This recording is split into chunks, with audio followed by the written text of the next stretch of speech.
Salut à tous et bienvenue dans Vlog 7. J'en ai trop fait? Non, je pense pas. Aujourd'hui, on va parler des films que j'attends le plus au cinéma. Je vais pas tous les citer, mais je vais en sélectionner 5. Et on va tout de suite commencer avec le premier film, qui n'est autre que Land.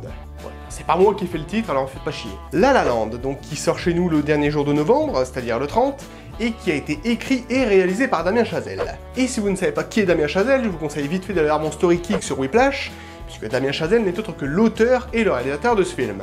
Donc allez le voir immédiatement. Immédiatement.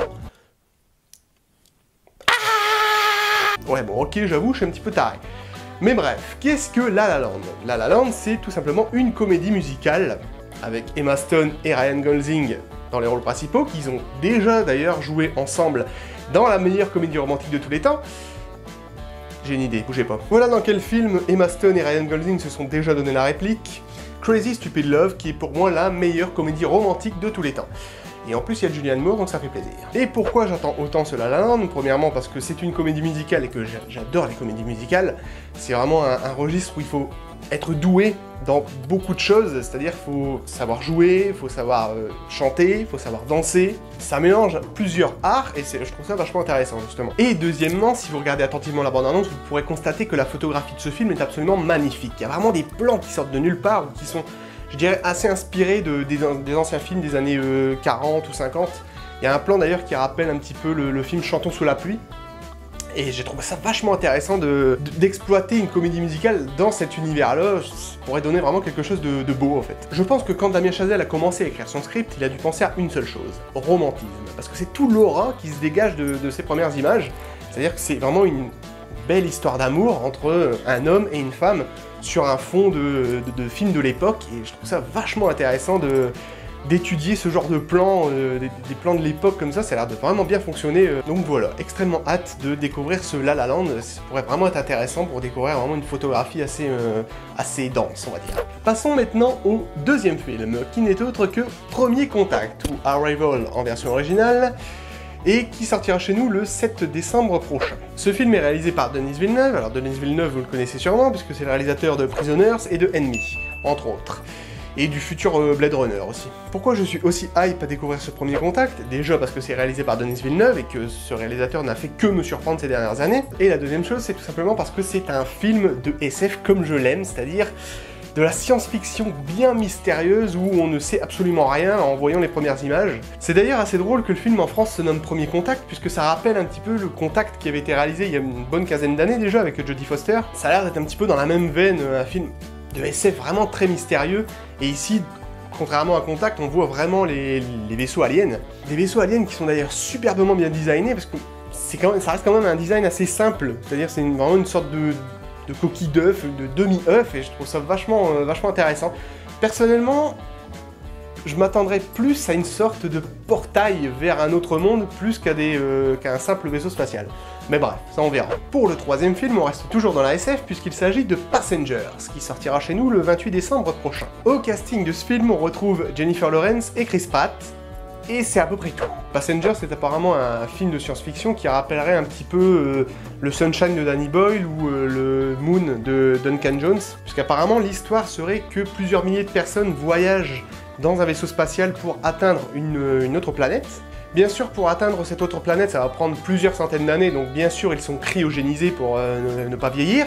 Et on ne sait pourquoi, on ne sait comment, deux d'entre eux, donc Jennifer Lawrence et Chris Pratt, se réveillent 90 ans trop tôt. Et c'est là que ça devient vachement intéressant, puisqu'au final, on ignore pourquoi ils ont été réveillés, pourquoi ils ont été réveillés si tôt, et qu'est-ce qui va leur arriver, et surtout, qu'ils doivent accepter l'idée de peut-être vivre à jamais, de mourir donc dans ce vaisseau et de ne jamais atteindre l'autre planète, puisque forcément ils seront déjà morts avant.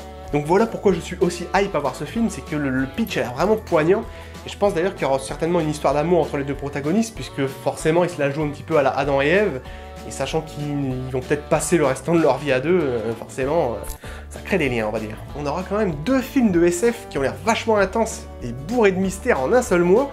Je crois que le mois de décembre va être un Noël plutôt chargé en science-fiction. Le quatrième film maintenant, il s'agit de Anthropoid. Alors, ici c'est un petit peu particulier puisque malheureusement il n'y a pas de date de sortie officielle.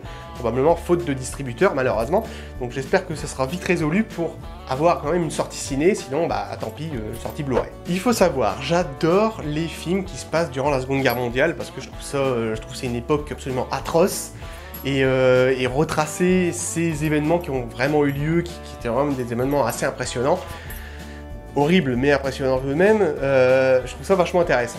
Et ici on s'attarde sur une tentative d'assassinat, ou plutôt sur un assassinat réussi, puisqu'il s'agit de Reinhard Heinrich, qui était un des généraux SS du Troisième Reich, donc qui faisait partie du cercle privé d'Hitler. Et forcément, comme c'était un bon gros nazi aussi enragé que le Führer, forcément, il y a quelques personnes qui voulaient sa mort. Et donc une résistance secrète s'est formée, menée par 2 soldats tchécoslovaques, dans le but d'assassiner ce fameux général. Je ne sais pas si vous avez remarqué, mais il y a quelques années de ça, Bryan Singer avait réalisé un film assez similaire, qui s'appelle Valkyrie, qui revenait justement sur l'opération Valkyrie, qui était une opération destinée à tuer Hitler, la toute dernière tentative, je crois, d'assassinat sur le Führer. Et personnellement, j'avais beaucoup aimé ce film, même si je crois qu'il avait fait un flop total au box-office, malheureusement. Et tout ça pour dire que Anthropoid, donc qui est le nom de l'opération, est un petit peu similaire à l'opération Valkyrie. Et ce que j'espère de tout cœur, c'est que ce film sera réalisé de la même façon que Bryan Singer a réalisé Valkyrie, c'est-à-dire que dans Valkyrie, Bryan Singer avait vraiment réussi à mettre une certaine ambiance,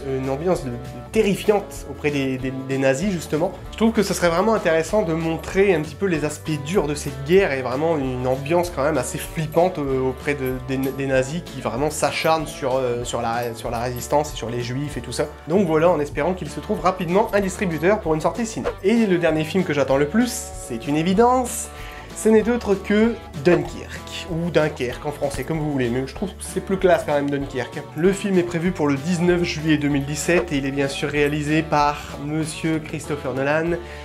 Et si vous constatez mon décor, vous constatez que je surkiffe Christopher Nolan, puisque c'est un réalisateur qui fait vraiment des films ultra réalistes et vraiment assez profond émotionnellement, et qui va bien rechercher dans l'esprit humain, on va dire. Et le voir ici s'attaquer à un film historique, puisque oui, Dunkerque se passe durant la Seconde Guerre mondiale, donc après Anthropoid, vous voyez, je fais des bonnes transitions quand même. Une fois de plus, donc, la Seconde Guerre mondiale qui est traitée, et cette fois, on traite l'opération Dynamo. Qu'est-ce que l'opération Dynamo? Alors, l'opération Dynamo, ça a été la plus grande opération d'évacuation de tous les temps, puisqu'en 1940, les nazis commençaient à prendre possession de tous les pays d'Europe, et notamment de la France. Il fallait forcément évacuer les soldats qui étaient en sous-effectif, et c'est en tout 300 000 soldats français et anglais qui ont été évacués sur le continent britannique, afin d'échapper aux nazis. Et pourquoi Dunkerque? Tout simplement parce que tout ça s'est déroulé à Dunkerque, sur une durée de 9 jours. Vous vous rendez compte un petit peu?